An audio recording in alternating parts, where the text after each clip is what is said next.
Aujourd'hui, si je suis là, avec mon collègue, c'est parce que nous sommes médecins.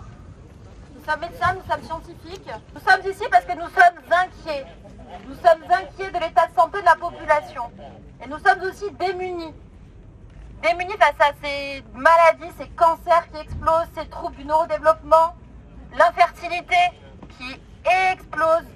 Ce que je disais tout à l'heure sur les spermatozoïdes, c'est que les hommes ont perdu la moitié de leurs spermatozoïdes en 30 ans. Et c'est valable pour la police. Tout le monde est concerné. Ah. J'ai pas dit ça. Mais aussi des troubles métaboliques, diabète, obésité. Toutes ces maladies, elles pourraient être évitées en grande partie car elles ont des causes en majorité environnementales. Ces causes environnementales, c'est la pollution et la pollution chimique. Aujourd'hui, l'environnement est rempli d'une soupe, d'un cocktail chimique dont font partie les pesticides qui se mélangent au biphénol, aux phtalates, au plastique, qui empoisonnent nos corps. Les études de biosurveillance françaises qu'ont mené par exemple Santé publique France montrent que la totalité des corps, y compris ceux des enfants, sont imprégnés en PFAS et en autres produits chimiques, dont les plastiques. Aujourd'hui, si on est là, c'est parce qu'on aimerait sortir de notre réserve, la pseudo-neutralité scientifique. Hein, voilà.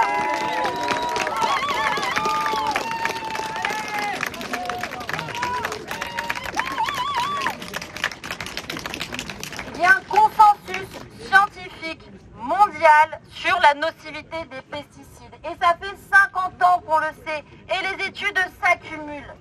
Il n'y a plus de doute. Il faut couper le robinet des pesticides à leur source. Et c'est pour ça qu'on est ici.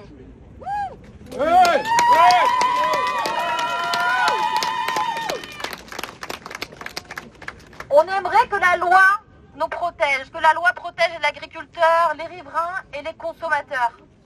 Mais la loi est à la traîne de la science. La loi a des dizaines d'années de retard sur les savoirs et les connaissances scientifiques sur les pesticides. Il n'y a qu'à voir la loi du plomb. Les gens sont vraiment préoccupés et concernés. La majorité de la population est favorable à une diminution de la production des pesticides. Ce que cette usine fait ici, c'est obsolète d'un point de vue moral et d'un point de vue scientifique. Et nous, en tant que médecins, c'est notre devoir. C'est un devoir déontologique d'être aux côtés des agriculteurs, des victimes de pesticides et des riverains. Déjà, merci à tout ce groupe, toute cette société civile qui se met en colère, qui ose se regrouper, paysans, agriculteurs, médecins, pour lutter contre ce viol chimique que nous subissons tous. Aujourd'hui, je représente l'alerte médicale sur les pesticides et les perturbateurs endocriniens, la MLP, constituée en 2012 sur le constat, dans nos cabinets médicaux, des cancers pédiatriques de plus en plus galopants, des troubles du neurodéveloppement, des infertilités et des cancers des travailleurs. Les riverains sont surexposés. Les études s'accumulent, comme a dit ma collègue. Aujourd'hui, le cancer, c'est une épidémie. C'est pas juste une maladie individuelle. On nous raconte en permanence qu'il s'agit de la génétique, de la vieillesse. Et moi, on m'a dit, moi qui ai développé un cancer à 40 ans, le premier cancer de ma famille, on m'a dit, c'est le hasard. Je ne fume pas, je ne bois pas d'alcool. Comment on peut dire ça aussi dans les CHU? Il faut dire que c'est le hasard. Non, on a Santé publique France qui nous dit que les cancers chez les enfants, les adolescents et les jeunes adultes sont galopants. Nous avons des chiffres. Et donc on ne peut pas dire aujourd'hui que c'est simplement la vieillesse et la génétique.